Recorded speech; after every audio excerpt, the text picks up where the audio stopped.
The Rich Landlord and the Secret to a Good Night's Sleep. A long time ago, in a small village, there lived a wealthy landlord. He owned vast lands where his servants worked hard to cultivate crops. His riches included a grand mansion, countless possessions, and many workers at his service. Despite having everything one could wish for, he struggled with one thing: sleep. Every night, as he closed his eyes, he was tormented by terrible dreams. He felt restless and exhausted. Unable to find peace, he sought numerous treatments. But instead of getting better, his condition worsened. One day, a wise monk arrived in the village. Known for his profound wisdom, people from far and wide came to seek his guidance. When the landlord heard about him, he decided to meet the monk and share his troubles. "Oh, wise one, please help me. I cannot sleep at night, and no remedy has worked for me," the rich man pleaded. He explained his struggles in detail. Hoping for a miraculous cure, the monk listened patiently and then said, "My friend, the reason for your suffering is that you are handicapped." The landlord was shocked. "Handicapped? But I have a fully functional body. My hands and legs are perfectly fine." The monk smiled and replied, "A truly handicapped person is not the one who lacks arms or legs, but the one who has them yet does not use them." The rich man fell silent. The monk continued, "Tell me, how much physical work do you do in a day?" The landlord hesitated. He realized that he depended entirely on his servants for even the smallest tasks. "If you wish to be free from your suffering," the monk advised, "you must use your body. Work hard until you feel truly exhausted, and you will see your condition improve." Determined to follow the monk's words, the landlord changed his ways. Instead of relying on his servants, he started performing small tasks himself. He spent time in the fields, working alongside his laborers, experiencing true physical exertion for the first time in his life. To his amazement, from that day forward, he slept more soundly than ever before. His nightmares disappeared, and his body felt stronger and healthier. The lesson from modern life: if we look at our lives today, we see that many of us suffer from health issues caused by a lack of physical activity. In the past, daily life required physical labor. But with modern technology, computers, mobile phones, and machines, our lifestyles have become more sedentary. Most jobs today involve sitting for long hours, leading to serious health problems, including insomnia, a condition where people struggle to fall asleep. Statistics show that millions of people worldwide suffer from insomnia, and many turn to sleeping pills for relief. However, relying on medication can have negative effects on both the body and mind. Over time, people develop a dependence on sleeping aids, making it even harder to sleep naturally. The story of the rich landlord teaches us a simple truth: adding physical activity to our daily routine can significantly improve our sleep and overall health. When we engage in physical work, our bodies become naturally tired, leading to deep and restful sleep. Good sleep is essential for a healthy life. It helps our bodies function better, reduces the risk of chronic illnesses, and improves overall well-being. Practical steps for a healthier life: for those with desk jobs, it is crucial to make time for movement. Here are some simple ways to stay active. Take regular walks during breaks. Incorporate light exercises into your daily routine. Perform small tasks yourself instead of relying on others. Physical activity stimulates the production of hormones like serotonin, dopamine, and melatonin, which are essential for good sleep.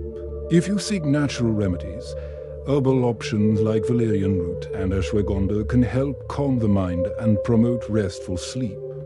Conclusion: the key to better health and success lies in staying active and taking responsibility for our well-being. As the story illustrates, a life of physical activity leads to better sleep, a stronger body, and greater achievements. So always remember, a healthy body leads to a healthy mind, and with both, your possibilities are limitless. The Four Monks and the Lesson of Silence, Chapter 1. The journey begins a long time ago, in a land filled with lush forests and peaceful rivers. Four young monks embarked on a journey. They had spent many years in a monastery, training their minds and bodies through meditation, discipline, and self-reflection. Now, they had set out to explore the world, seeking wisdom beyond the walls of their temple. As they walked along the countryside, they admired the beauty of nature. The rustling leaves, the chirping birds, and the gentle flow of the river all reminded them of the teachings they had learned, that true wisdom comes from silence, patience, and observation. As the sun began to set, the monks realized they needed a place to rest for the night. They found a quiet, open field near a dense forest and decided to stay there. Chapter 2. The Pact of Silence. Before going to sleep, the four monks decided to spend the evening meditating in complete silence. Let us meditate by the light of this candle, one of them suggested. We must remain silent, no matter what happens. The others nodded in agreement. They had practiced meditation in silence for years, and they knew that speaking would break their concentration. They lit a small candle, its soft glow flickering against the darkening sky. Sitting in a circle, they closed their eyes and focused on their breathing, letting their thoughts settle like still water. Chapter 3. The candle struggled as the night deepened. A gentle breeze blew through the trees. The flame of the candle flickered, struggling to stay alive. The first monk opened his eyes and noticed the candle dancing in the wind. Oh no, the candle is about to go out, he exclaimed. The second monk, startled by the sound, turned to him and said, "We are supposed to remain silent. You just broke the rule." The third monk, now annoyed, looked at both of them and said, "You both have spoken. Stop talking." The fourth monk, unable to contain himself, laughed and said, "Ha ha, I am the only one who did not speak." At that moment, all four monks realized what had happened. They had all broken the vow of silence. Chapter 4. Understanding their mistakes, they sat in silence, reflecting on what had occurred. They began to see the deeper meaning behind their actions.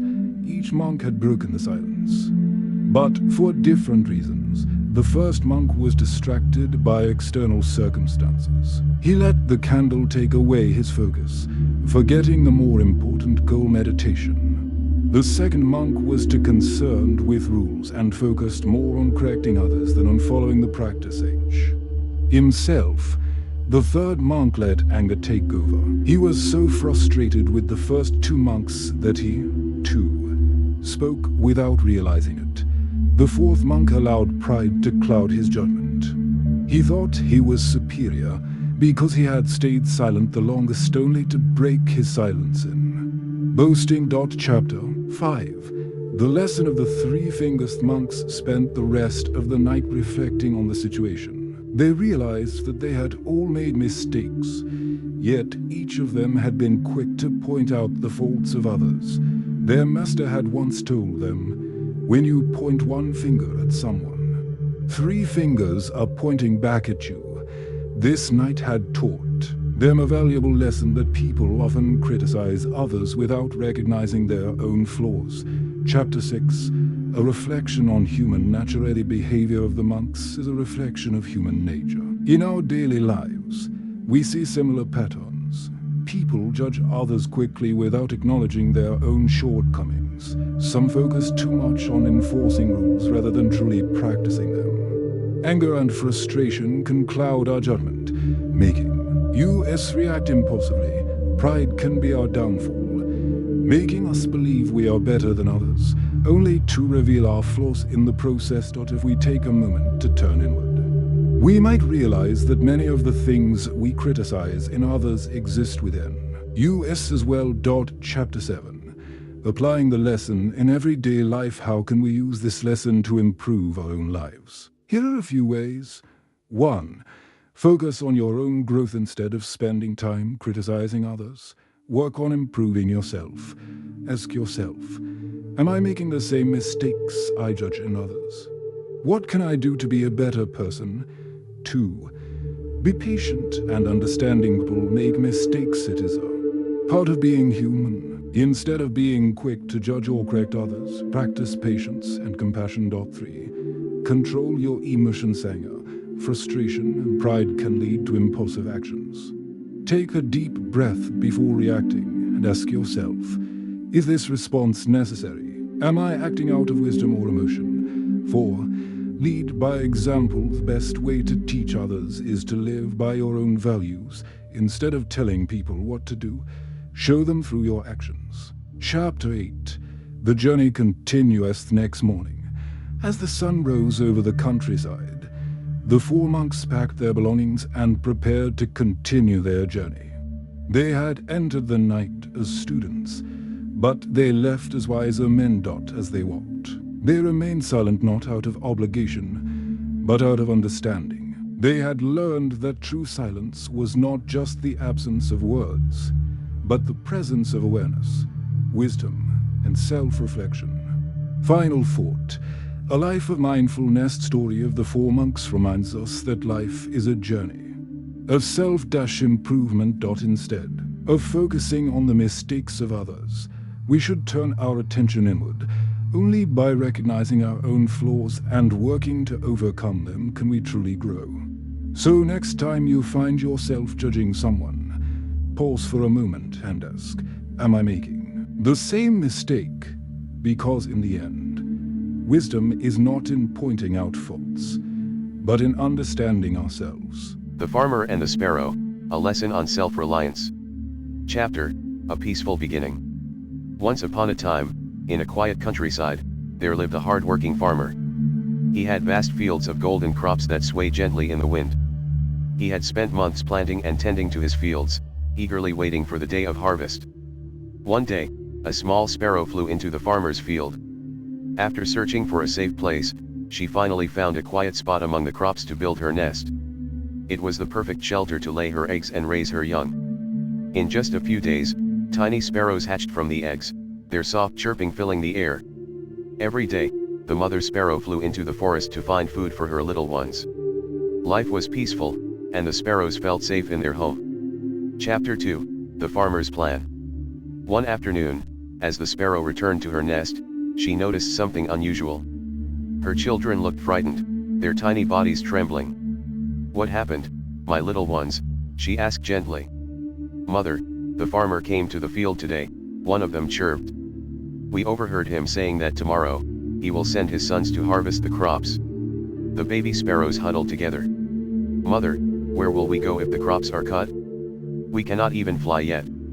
Hearing this, the mother sparrow smiled and reassured them, "Do not worry, my children. The farmer's sons will not come tomorrow to harvest the crops. You will be safe." The next day, just as the mother sparrow had predicted, no one came. The crops stood untouched, and the little sparrows continued to live happily. Chapter 3, Another False Promise. Days passed, and the young sparrows grew stronger.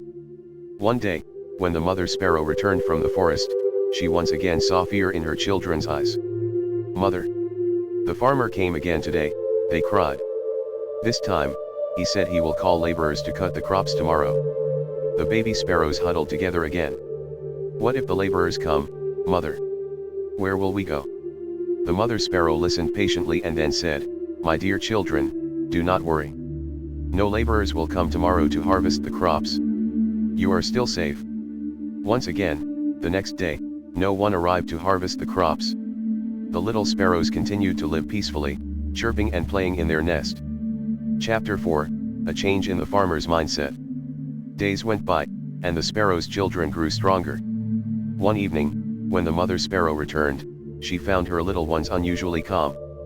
"Mother," they said, "the farmer came again today. But this time, we did not feel scared." "Oh? Why is that?" the mother sparrow asked.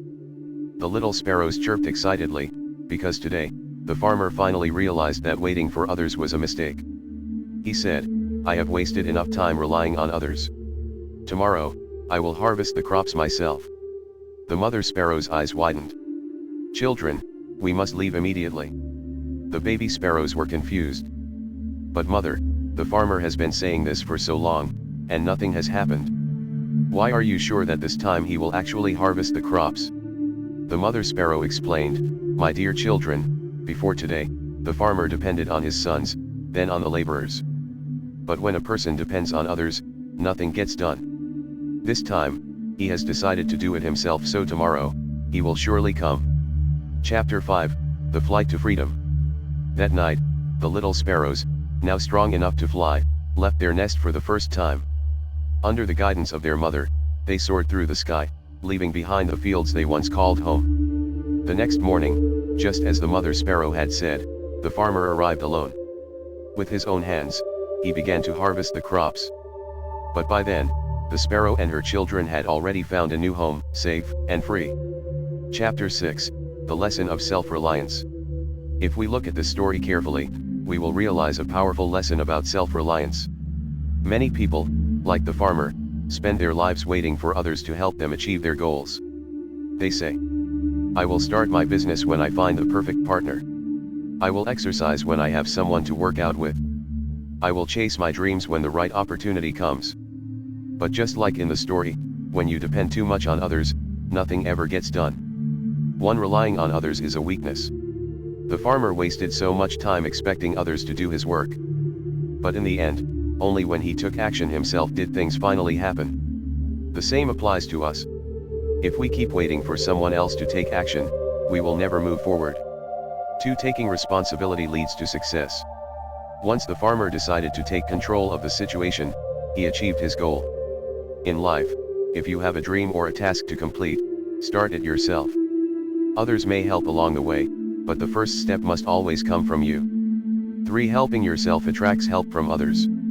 There is an old saying, "God helps those who help themselves." When people see you working hard and taking responsibility, they respect you and offer their support. But if you always rely on others, people will stop taking you seriously. Chapter 7, A Call to Action. Think about your own life. Are there things you want to do but have been waiting for the right time or the right people? Maybe you want to start a business, learn a new skill, or change your lifestyle. Stop waiting. Start now. Take the first step today, no matter how small. Because once you start moving, the rest will follow. Final thought, the power is in your hands. The story of the farmer and the sparrow teaches us that success begins with us. If you want something in life, don't wait for others to make it happen. Take control and do it yourself. And when you do, you will discover something incredible. You are stronger, braver, and more capable than you ever imagined. So ask yourself, what am I waiting for? And then, start today.